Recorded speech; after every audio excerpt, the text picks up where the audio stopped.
July 16, 1969, Baikonur Cosmodrome, Kazakhstan. Dawn is cold, almost motionless. On the horizon, the desert takes on a reddish hue, a line of fire anticipating sunrise. In a small control room, men in gray coats and with faces marked by fatigue watch empty screens and listen to a foreign radio, intercepted with improvised antennas. The valves of the equipment crackle. The smell of tobacco and burnt oil fills the air. On the walls, the portraits of Lenin and Korolev look on in silence. The chief engineer, standing next to a radio operator, holds a cup of blackened tea. No one smiles yet, but disbelief floats in the air.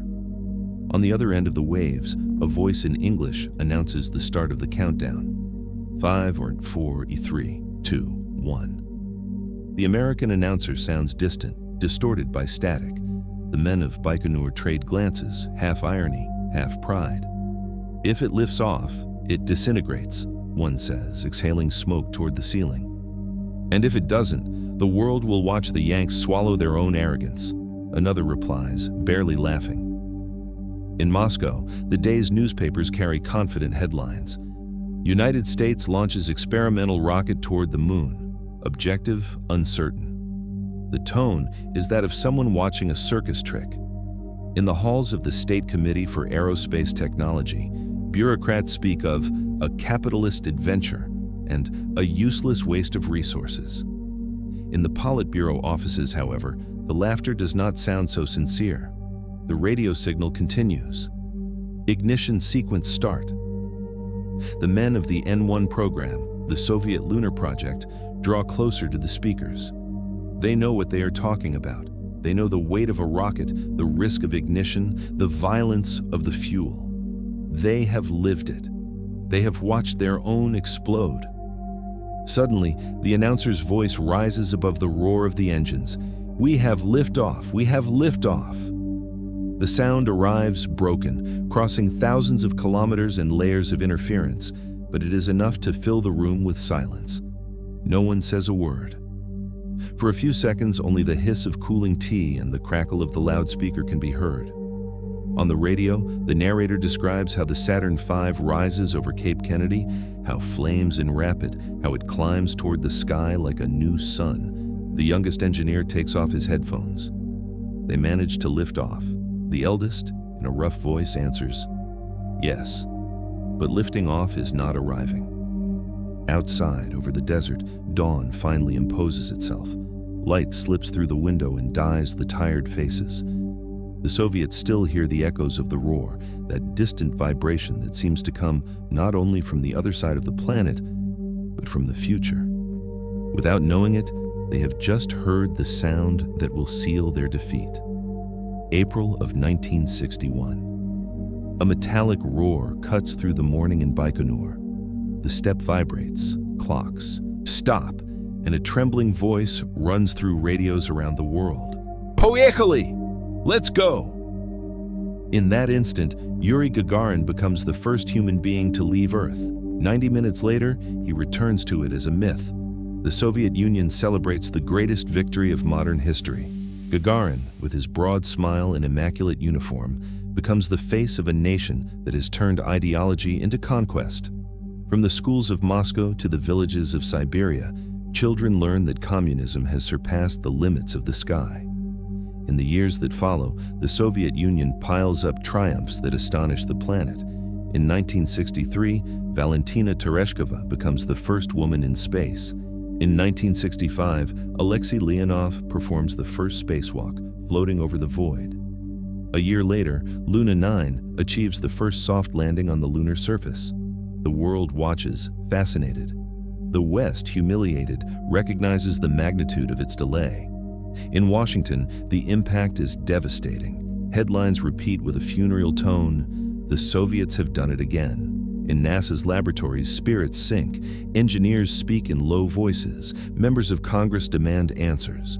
The Soviet advantage is not only technical, it is symbolic.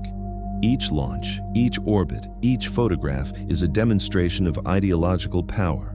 In an office of the White House, John F. Kennedy listens to the murmur of his advisors. On the table lie charts, budgets, timelines. no one smiles. If they conquer space, one advisor says, they will dominate the world. From above, they can see everything, control everything. Kennedy, standing at the window, does not respond at once. His reflection overlaps with the flag waving outside. Then he turns slowly.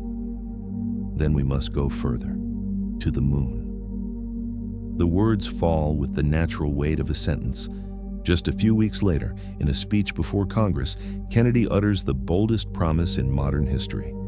Before this decade is out, we shall go to the moon. Before this decade is over, we will go to the moon. The announcement is not only a scientific objective, it is a declaration of war on another field, a battle of ideas, of prestige, of will. The entire country, wounded in its pride, mobilizes. Budgets multiply, universities redouble their efforts, engineers enlist like soldiers. Meanwhile, in Moscow, the mood is euphoric. The chiefs of the Soviet space program watch the American reaction with mockery. "The moon is for poets," a colonel says amid laughter. "We already dominate reality," another answers, raising his glass. In the offices of OKB-1, the main spacecraft design center, the engineers share that optimism. They believe their technological advantage is insurmountable. The R-7 rockets have proven reliable, their capsules have survived the most extreme re-entries, their cosmonauts are national heroes. To them, the Americans are merely playing at catching up. What no one yet notices is that in that overflowing confidence, the fall begins. The Soviet program has reached the summit, and from there, it can only look down. Across the Atlantic, the Americans are only beginning to climb. The Soviets do not know it, but at that instant, when a president issues his challenge and an entire nation decides to believe him, the course of history has just changed. At the beginning of the 1960s, the whole world looks upward. The sky, which for millennia had been the domain of faith and poetry, becomes now a battlefield of science. No border is visible, but both powers recognize it. It is 384,000 kilometers away, and it is called the moon. In the Soviet Union, the weight of that ambition rests on a single man, Sergei Pavlovich Korolev. A brilliant engineer, survivor of the Gulag camps, Korolev is more myth than public figure. No one outside the military circle knows his real name. In the newspapers, he is called simply the chief designer. His office in the OKB-1 complex on the outskirts of Moscow looks more like an improvised laboratory than a cathedral of science. There, among ink-stained sketches and rolled plans, Korolev imagines the rocket that will carry humankind to the satellite, the N1. 30 engines arranged on a colossal base, a structure taller than a 40-story building. Too big to lift off, too complex to fail only once. Each launch will demand perfect synchrony among parts that have never before worked together. Korolev knows the task borders on the impossible, but he also knows that Soviet glory cannot depend on prudence. "It doesn't matter if we take risks," he tells one of his engineers. "History does not remember the cautious." Across the ocean, in the United States, another man with a turbulent past faces the same challenge. Wernher von Braun.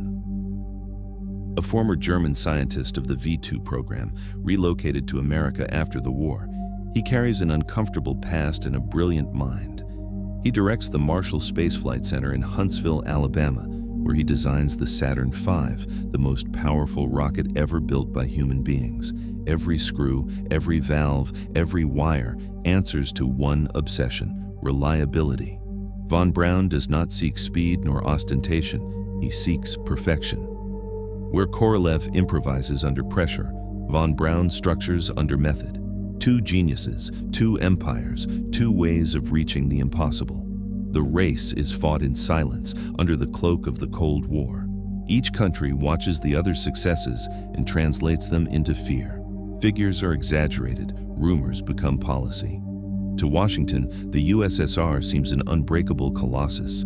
To Moscow, NASA is a monster of infinite resources. The truth is that both struggle with the same weakness: doubt. In 1966, as the Soviet project advances at a slow pace and the N-1 rocket still has not flown, tragedy strikes. Sergei Korolev dies during a routine surgical Saab operation. His death is not only the loss of a man, but the disappearance of the only link between science and political power. Without his voice, the Soviet space program is left in the hands of bureaucrats in the military. The engineers inherit his plans, but not his authority. Every technical decision becomes a negotiation, every failure a state secret. The race that once was a contest of ingenuity turns into a competition of propaganda. In the United States, meanwhile, the air smells of reconstruction. The trauma of Apollo 1, 3 men dead in a fire during a ground test, has taught NASA to be meticulous to the point of obsession. In the hangars of Houston and Cape Kennedy, chalkboards are covered with formulas, schedules, and reviews. Every module is disassembled, every calculation triple-checked. Engineers speak in 12-hour shifts, astronauts train to their limits. No detail is too small, no part too insignificant. The contrast is overwhelming. While the USSR tries to sustain the illusion of its invincibility, the United States turns failure into method. Every error becomes a lesson, every loss a driving force. In offices on both sides of the Iron Curtain, the question is the same. Who will set foot on the moon first? It is not only a scientific conquest, it is a matter of faith, of power, of existence. Whoever first sets foot on the lunar surface will not only win space, they will win history. After Korolev's death, the Soviet Union kept living off the glow of past glories.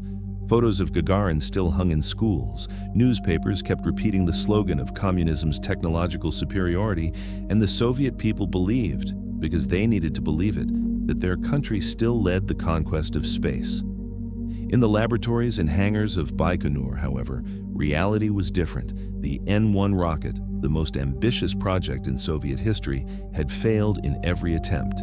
Engineers worked under unbearable pressure. Every failure was interpreted not as a technical problem, but as an act of ideological treason. The bureaucracy demanded immediate results. The military, victories that could be televised. Scientists, trapped between both, did what they could with defective parts, insufficient materials, and a schedule that ignored physics. Meanwhile, the facade was maintained. Newspapers published headlines about new scientific advances, mentioning Soyuz and Zond missions as if they were steps toward the moon. No one said the word defeat. No one pronounced N-1. Explosions were classified, wreckage collected at dawn, reports filed under the seal of confidentiality. On the night of July 3, 1969, the Soviet program reached its lowest point. The fourth launch of the N-1 rocket was ready. 30 engines roared in unison for only a few seconds before a valve failed. One spark was enough. The liquid fuel exploded in a ball of fire 200 meters high. The ground shook. Flames rose over the steppe, lighting the desert as if day had broken all at once. The crash was heard 50 kilometers away. In the control bunker, Vasily Mishin, Korolev's successor, watched in silence as the work of thousands of men disintegrated in seconds. The glare of the fire reflected in his glasses. When he finally spoke, he did so without raising his voice. "Socialism does not build rockets, nor do speeches," he muttered bitterly. "It takes time, and we have none." No one answered. Technicians lowered their heads. The military left the room without looking back. The next morning, the Kremlin issued an ambiguous statement about an uncrewed suborbital test. Cameras never showed the charred remains of the rocket, nor the crater it left on the pad. The disaster was buried under a mountain of silence. Meanwhile, in the United States, images of Apollo 11 were being prepared to be broadcast live to the entire planet. In Moscow, the Central Committee reviewed optimistic reports about the progress of the Soviet lunar program. In Baikonur, engineers collected the fragments of the N-1 under the light of the moon they would never reach. The Soviet Union still relied on its past successes, but it no longer had a future. Its rockets still pointed at the sky, but its ambition was beginning to fall, slowly, like the ash of its own pride. On the other side of the world, American optimism knew its limit as well. On January 27, 1967, an Apollo 1 test capsule burned on Launch Complex 34 at Cape Kennedy. Inside, 3 men, Virgil Grissom, Edward White, and Roger Chaffee, were trapped in a compartment pressurized with pure oxygen. The fire lasted only 17 seconds, the echo of the horror, years. The Soviets celebrated in silence. In the corridors of the Moscow Aviation Institute, someone quipped, "The Americans have learned that fire also flies." The laughter died quickly. Even among adversaries, tragedy had a weight difficult to hide. In the United States, the disaster was not whitewashed. Congress broadcast the hearings live. The press showed photos of molten metal and of glove marks fused into the controls. It was the exposure of a collective failure, but also the beginning of a methodical reconstruction. For 20 months, NASA folded in upon itself. Control rooms filled with crossed-out diagrams and coffee-stained logbooks. Every cable was replaced, every material reviewed. Procedures were rewritten with almost liturgical obsession. Nothing would be left without double verification. In engineering meetings, Wernher von Braun spoke without raising his voice. "Our martyrs left us the formula," he said. "It is not enough to arrive. One must survive the return." In parallel, the astronauts' psychology changed. Training hardened. Heroism ceased to be a television image and became discipline. The families of Grissom, White, and Chaffee attended tests as silent witnesses to a moral debt. In 1968, when Apollo 7 lifted off and completed the program's first crewed mission, the entire country held its breath. The flight lasted only 11 days, but it restored lost faith. Behind every smile on television were thousands of reviews, thousands of doubts turned into equations. The fire that had consumed the capsule was not a defeat, it was a purification. Where Soviet propaganda hid its errors under secrecy, NASA displayed them and corrected them.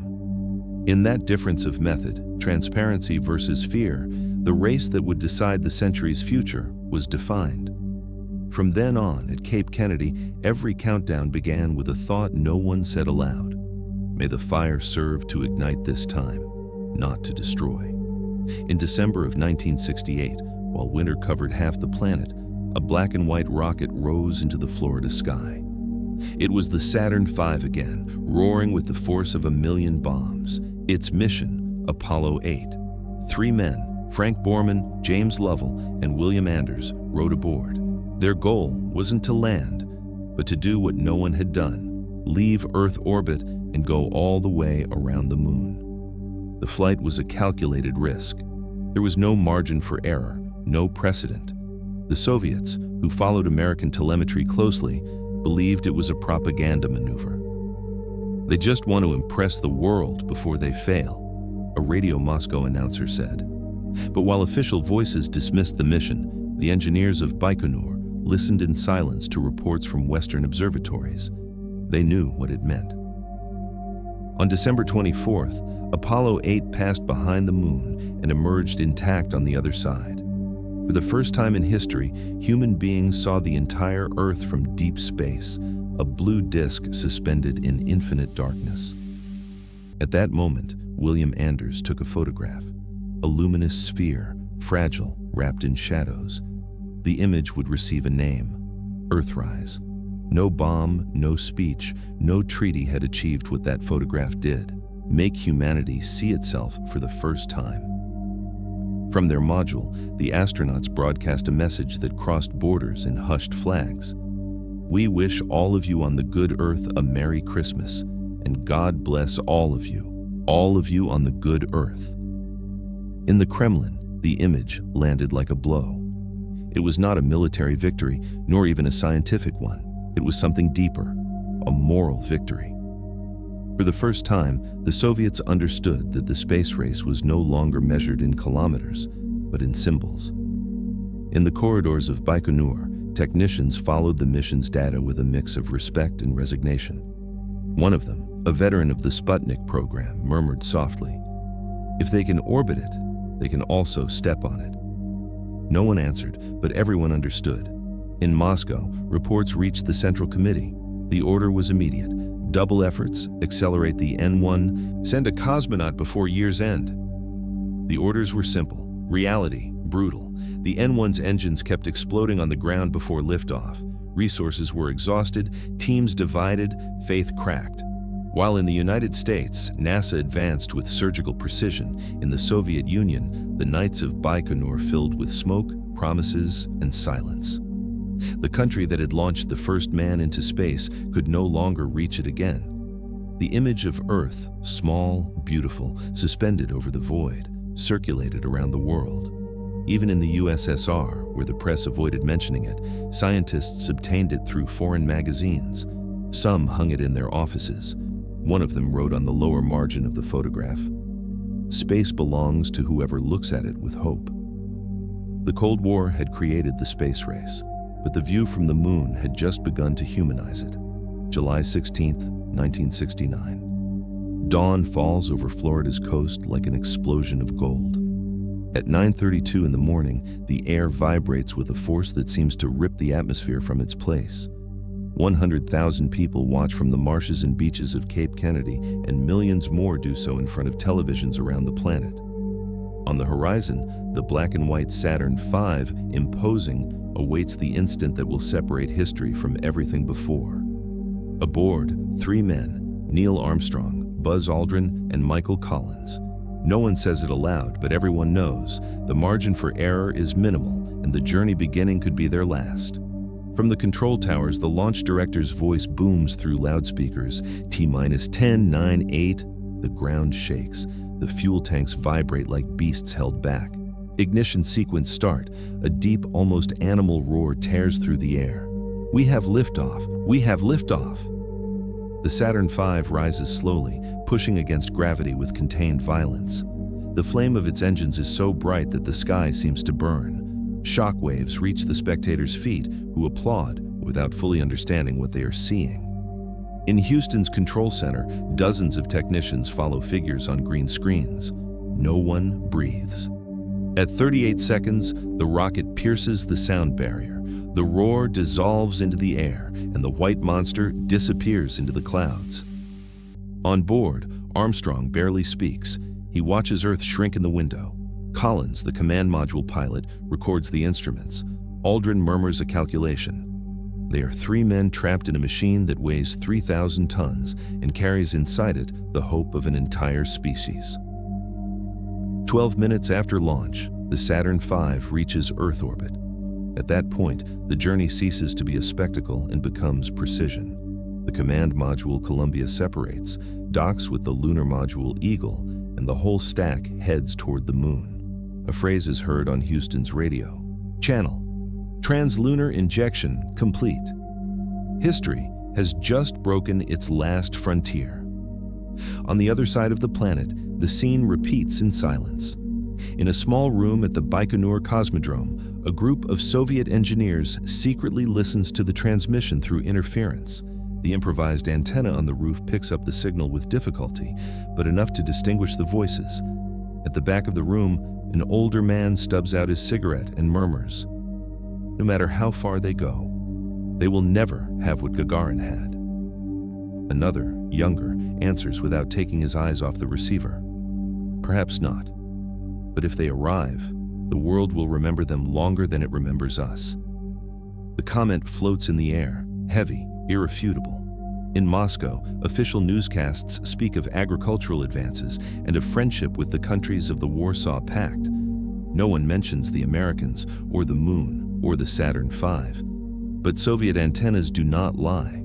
The Americans are on their way. That night, in Baikonur's dormitories, technicians smoke in silence by the windows. The sky stretches immense, the same sky that for a decade they had believed was theirs. Somewhere invisible over the Atlantic, 3 men travel inside a metal ship, leaving Earth behind, and with it all human arrogance. The roar of the Saturn V still rumbles in the air, as if the entire century had been holding its breath. As Apollo 11 moved away from Earth, the lights on the Soviet board lit up one by one. In Baikonur's control center, engineers did not speak of the Americans, but everyone knew what was at stake. The race was not over yet. 4 days before the planned landing on July 17, 1969, the Soviet Union launched its own mission, Luna 15. It was an automatic probe, small and silent, programmed to do what Armstrong and Aldrin would do with their own hands: descend on the satellite, collect samples of lunar soil, and bring them back to Earth. If it succeeded, Moscow could proclaim that although the Americans had stepped on the moon, the Soviets had been the first to return with it. Soviet newspapers kept silent about Apollo 11. Front pages spoke of record harvests, of medical advances, of new scientific achievements. But among technicians, rumors circulated in low voices. NASA's frequencies were easily intercepted. An antenna and a patient ear were enough to hear the heartbeats from the other side of the Iron Curtain. On improvised radios in Baikonur and Moscow, the voices arrived like metallic ghosts. Houston, this is Apollo 11. Telemetry nominal. Oxygen pressure stable. Breaths, pauses, murmurs of calculation. They were human sounds in a space where silence had been absolute for centuries.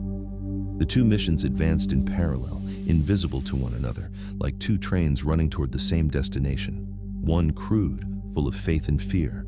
The other, mechanical, obedient, soulless. In the Kremlin, bureaucrats feigned calm. Reports spoke of a routine scientific operation. No one dared to pronounce the name Armstrong, but the scientists knew it. Luna 15 was not a scientific mission. It was a race against the clock. On July 20th, 1969, both reached lunar orbit. Apollo 11 settled 100 kilometers above the surface. The astronauts prepared the Eagle for its descent.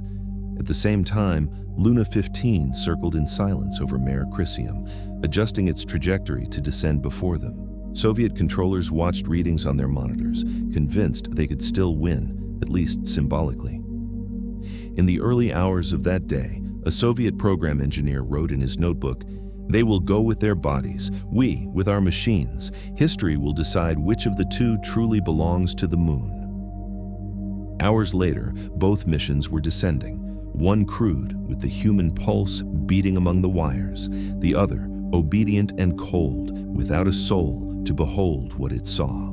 Apollo 11 and Luna 15 were already there, suspended over the same gray horizon. Two worlds, two ideologies, two ways of believing in the future.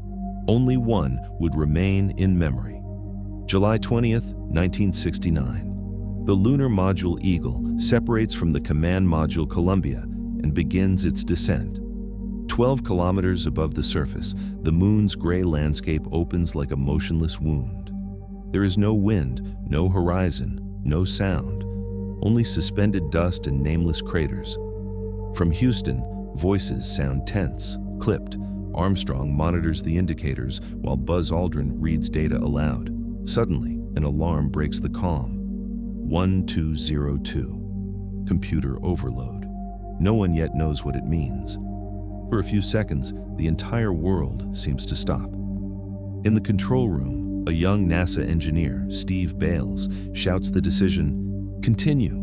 It's a data overload, not a systems overload." In the cabin, Armstrong nods without replying. He knows every second counts. The terrain becomes more treacherous. Shadows deceive. Rocks seem to shift with the low sun. The computer proposes a landing point, but the commander sees it covered with boulders the size of a car. At 30 meters above the ground, he takes manual control. Fuel drops fast. 30 seconds, 20, 15. "Houston, Tranquility Base here." The voice sounds broken. The Eagle has landed. For an instant, the world goes mute. In Houston, no one breathes. Then the entire room erupts in shouts. On televisions, millions of people applaud. Under the lunar sky, the two men remain motionless, aware they are the first human beings on another world. In Baikonur, the antennas intercept the message. The operators hear it with the same clarity as the rest of the planet. The words arrive, crisp, like a whisper from another universe. No one applauds, no one laughs. For 10 years, the USSR had dominated space. That moment, silence was its only acknowledgement. Hours later, the Soviets try to salvage their pride. The Luna 15 probe, which had reached lunar orbit almost at the same time as Apollo 11, begins its descent toward Mare Crisium. Calculations indicate that if it manages to land, they could still declare a symbolic victory. But altitude control fails. The radar loses contact. At 3:50 in the afternoon, Moscow time, the signal dies. On the tracking map, a green line becomes a dead point. The lead operator removes his headphones and leans back in his chair. "It crashed," he says without emotion. No one answers. The moon, imperturbable, keeps silent. Two machines had tried to touch it the same day. One descended with a human heart beating inside it. The other, without a soul, vanished against its mountains. Neil Armstrong's voice crosses the void with the clarity of a prayer. It travels 380,000 kilometers, passes through the absolute silence of space, and arrives at Soviet radars, where the echo becomes a metallic vibration. At the antennas of Yevpatoria in Crimea, the receivers of the Soviet space program capture the radio waves coming from the moon. Operators, accustomed to deciphering transmissions from their own probes, now hear something different. Human breathing in another world. In the headphones, the voice is weak but unmistakable.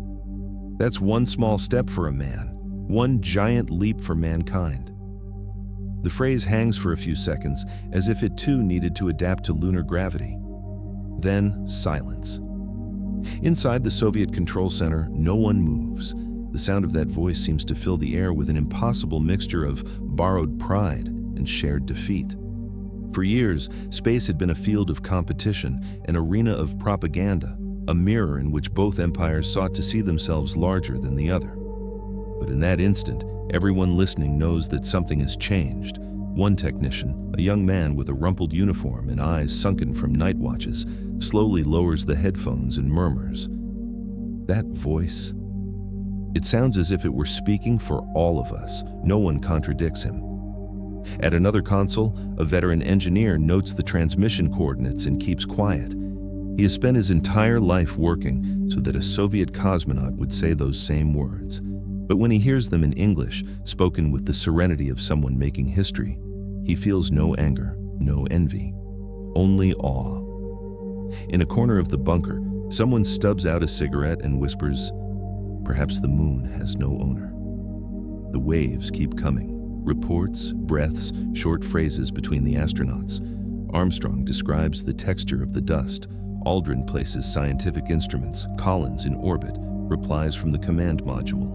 The words travel free, uncensored, and the Soviets hear them all. In Moscow, television broadcasts nothing about the landing. The official country keeps silent, as if the moon did not exist. But in barracks, laboratories, tracking stations, thousands of technicians keep hearing the same voice. The echo arrives across space, filters through cables, pierces walls. And though no one says it, everyone understands they are hearing something that cannot be measured in victories or defeats. For a decade, the Soviets had dominated the sky. Now, from the shadows, they listened as another human claimed it in the name of all. Armstrong's voice fades slowly into static, and in the silence that remains for the first time in a long while, there is no pride, only respect. In the hours that followed the landing, the Kremlin reacted with its habitual coldness. The order was immediate and absolute: silence. No newscast, no station, no newspaper was to mention the Americans. Instead, the next day's papers opened with headlines about the wheat harvest, 5-year plans, and the unceasing industrial progress of socialism. The space photos, the ones that showed human footprints in lunar dust, were left out of the presses. But space does not understand borders or censorship. Shortwave crossed the planet without asking permission, and Armstrong's voice, that calm, distant, almost superhuman tone, slipped into every corner of the country. In Moscow, in Leningrad, in Kyiv, engineers who had worked for years on secret projects turned on their valve radios and tuned foreign frequencies. Amid the static, Houston's transmission was clearly heard. The Eagle has landed. Then, a few seconds of noise, and the firm, serene voice.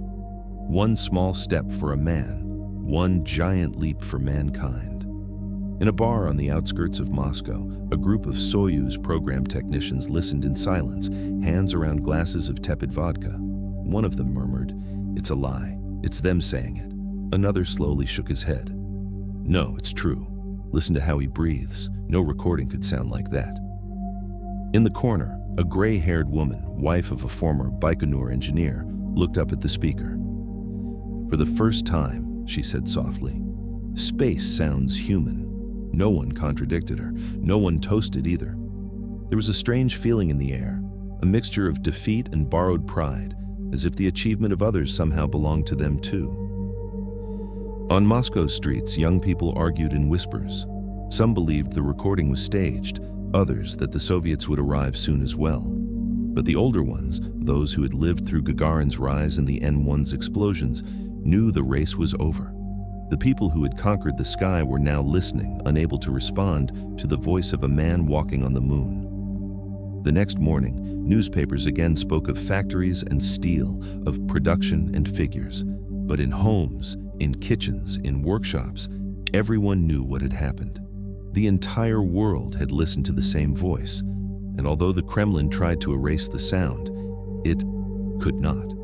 Because a transmission that had traveled from the moon had etched itself into the memory of millions, and in that distant echo, the Soviet Union heard for the first time the end of its own era. The images arrived in black and white, grainy, imperfect, but in that imperfection, there was something sacred. On television screens around the world, and also secretly in Soviet laboratories, the Eagle lunar module looked tiny on the gray horizon. A bright rectangle suspended in nothingness, and in front of it, the shadow of a man. The first step had no sound, only a slight sinking into the dust, a footprint imprinted on a virgin ground for 4 billion years. Armstrong moved his foot slowly, as if he knew that every grain of that dust would be remembered longer than any word. Beside him, Buzz Aldrin descended as well, and together they set the flag of the United States. But even that flag, stirred by the inertia of movement, seemed to represent more than a country, the moment when humanity stopped merely looking at the stars to touch them. In Soviet laboratories, scientists watched the transmissions in secret. The antennas of the Crimean Radio Astronomy Institute captured the signal directly, without passing through censorship. The images were weak, distorted by distance, but enough to recognize the essentials, the footprints, the flag, the horizon without atmosphere. In a silent room, a group of veteran engineers watched the screen. No one spoke, no one pretended. One of them, a white-haired man with a serene gaze, had worked on the first Sputnik launches. He was the one who broke the silence. "In the end, someone had to do it," he said with a tired smile. His colleague, younger, nodded without taking his eyes off the monitor. "And we were the ones who pushed them to do it." The words floated in the air without bitterness. They knew that without Soviet successes, the United States would never have taken the risk. That without Gagarin, without Tereshkova, without Korolev, there would have been no drive, no urgency, no rivalry that led humankind there. It was, in some way, a shared victory, even if the world did not recognize it as such. Meanwhile, on the lunar surface, Armstrong and Aldrin collected samples, installed instruments, left commemorative plaques. One of them read, "Here, men from the planet Earth first set foot upon the moon, July 1969 AD. We came in peace for all mankind." When Soviet scientists read those words, some chuckled softly, others simply fell silent. It was an American text, yes, but at bottom it was also their story. Because every human conquest is born of competition, but survives only when it ceases to belong to anyone. That night, in Baikonur, as screens went dark one by one, the desert wind blew over the destroyed platforms of the N-1. Engineers went out to smoke under a clear sky. Above, the moon shone with a different light, closer, more real. And for the first time in their lives, they looked at it without the desire to reach it, only with respect. The footprints were already there, and they would remain, unchanged for centuries, as a silent testament to what human ingenuity can do, and to what it leaves behind. 4 days after the landing, the Eagle lifted from the surface. In the cabin, Armstrong and Aldrin watched gray dust rise like a windless mist. Lunar gravity released them slowly, as if the satellite itself did not want to let them go. In the command module, Michael Collins waited in silence. He had orbited alone around the moon, unable to see them, knowing that if something failed, he would return to Earth as the sole survivor of an unfinished mission. Docking was perfect. 3 sharp knocks, a metallic click, and the capsule was one again. Houston's voice sounded over the speakers. "Apollo 11, we confirm docking. Welcome back." A few hours later, the service module fired its engine and began the return. Behind them, the moon shrank to a silent disk, suspended in the dark. Ahead, Earth glowed, blue, alive, fragile. None of the 3 spoke for several minutes. Collins finally broke the silence. "It looks so small from here." Armstrong nodded. "And yet, everything we love is there." In Houston, technicians followed the return with the precision of a metronome. Every trajectory correction, every temperature reading was recorded on sheets that then piled up on tables. No one allowed themselves to relax. The way back was as dangerous as the outbound, and everyone knew that an incorrect entry into the atmosphere could turn the capsule into a torch. On July 24, 1969, Apollo 11 crossed Earth's atmosphere. Friction turned the air into fire, and for 4 minutes communications were cut. In those 4 minutes, the world held its breath. Then, a voice. "Apollo 11 to control. We're through." And seconds later, 3 parachutes opened over the Pacific. Cameras on the aircraft carriers caught the capsule descending through ocean vapor. When it struck the water, a round wave spread around it like a signature. Divers swam to it. When they opened the hatch, the first smell the astronauts sensed was that of the sea. In Moscow, the news filtered through Western radios. In a cafe in the Taganka neighborhood, an old communications engineer, retired for years, listened to the bulletin with a glass of vodka in front of him. "They have come back," he said. The barman looked at him without understanding. "Who?" The old man smiled. "Men. All of us." Because deep down, everyone had traveled with them. All humanity had been in that capsule, suspended between the moon and Earth, waiting to see whether human ingenuity could survive its own audacity. In the Kremlin, meetings followed in silence. There was nothing to say. The enemy had fulfilled the impossible promise, and the world had seen it. But even there, within the EB walls of power, some knew it was not only politics. One of the Central Committee's science advisors wrote in his report, "Humanity has stopped looking up with fear. Now it does so with memory." Apollo 11 did not bring back only rocks. It brought back a new idea of the planet, a blue sphere suspended in darkness, indivisible, with no visible borders. Since then, no map has ever looked the same. When the 3 astronauts were placed in quarantine, Armstrong wrote in his notebook, "We returned, but Earth is no longer the same. Perhaps it never was." And he was right. That day, humanity returned with them. And although lunar dust would keep the prints of their steps, what they truly left behind was the shadow of their own ignorance. Years passed, and the dust of history covered names, rivalries, headlines. The platforms of Baikonur aged under the desert sun, hangars filled with metallic echoes, and rockets that once aspired to reach the moon rusted like monuments of an era that had looked too high. In the 1990s, when the Soviet Union was already a memory and archives began to open, the engineer Boris Chertok, one of the men who had been in the shadow of every launch, wrote his memoirs. Among pages of calculations, names, and dates, he left a sentence that explained more than any speech. "We laughed at Apollo 11, and when we heard Armstrong's voice, we understood that we had not lost a war, but won a frontier." The space race had not been a duel of nations, but humanity's first collective attempt to leave itself. The Soviets understood it late, the Americans perhaps not entirely either. But in that July of 1969, for a brief and eternal instant, space ceased to have owners. Colors and anthems did not matter. The moon had no flag, only footprints. Years later, the grandchildren of those Soviet and American engineers would work together on shared orbital stations, breathing the same recycled air, watching the same Earth spin beneath their feet. What had once been competition became collaboration. What had once been pride turned into heritage.